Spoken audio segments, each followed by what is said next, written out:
ओम नमो भगवते रामकृष्णाय। जीवन के लिए महत्वपूर्ण सीख स्वामी जगदात्मानंद जी की पुस्तक जीना सीखो से तुम्हारे भीतर अनंत शक्ति छिपी है, छिपाओ हा सत्य। अध्याय 1। स्वामी जगदात्मानंद जी भाग्य और स्वाधीन इच्छा के बारे में चर्चा कर रहे हैं। भाग्य या स्वाधीन इच्छा, स्वामी जगदात्मानंद जी कहते हैं, स्वाधीन इच्छा से स्वप्रयास द्वारा सब कुछ संभव है। उद्यम और भाग्य रथ के दो पहिए हैं। हिम्मत और साहस से, प्रयास का बल से जीवन को उन्नत बनाए और अपना भाग्य बदले। अज्ञान, दुर्बलता, असावधानी त्यागो। जगदात्मानंद जी बोल रहे हैं, अज्ञान, दुर्बलता, असावधानी त्यागो, अथक प्रयास द्वारा वर्तमान का सदुपयोग करो और भाग्य पर विजय पाओ। आइए अब स्वामी जगदात्मानंद जी के शब्दों को सुने। भाग्य या स्वाधीन इच्छा। हमारे देश में ऐसे भाग्यवादियों की कमी नहीं जो प्रत्येक कार्य के पीछे अदृष्ट भाग्य का हाथ देखते हैं और कहते हैं कि हम चाहे जितना भी प्रयास क्यों न करें, उससे होने में कोई अंतर नहीं पड़ता। फिर ऐसे लोग भी हैं जो मानव की स्वाधीन इच्छा को सर्वोपरि मानते हैं और कहते हैं कि स्वप्रयास से सब कुछ संभव है। कुछ लोगों की दृष्टि में मनुष्य परिस्थितियों का दास है।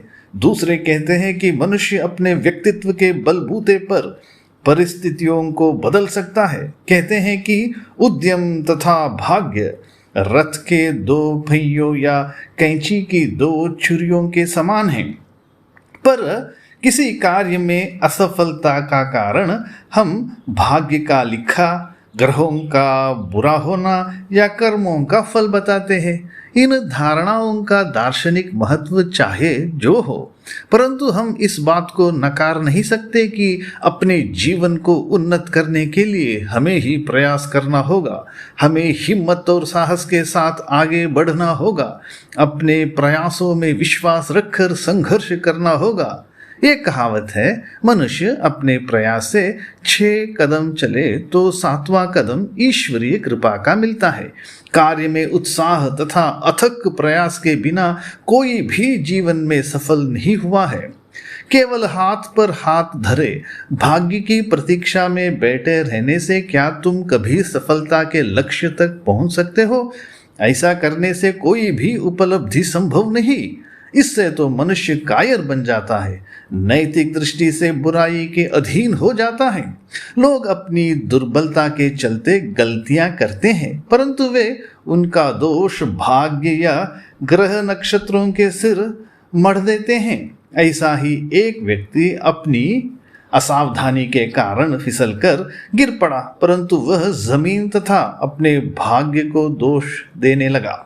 हमारी सफलता के मार्ग में बाधा डालने वाली यदि सचमुच ही भाग्य जैसी कोई वस्तु होती तो हम अपने सच्चे संघर्ष के द्वारा तथा सब में निहित आत्मा को जगाकर उसे निश्चय ही हटा देते।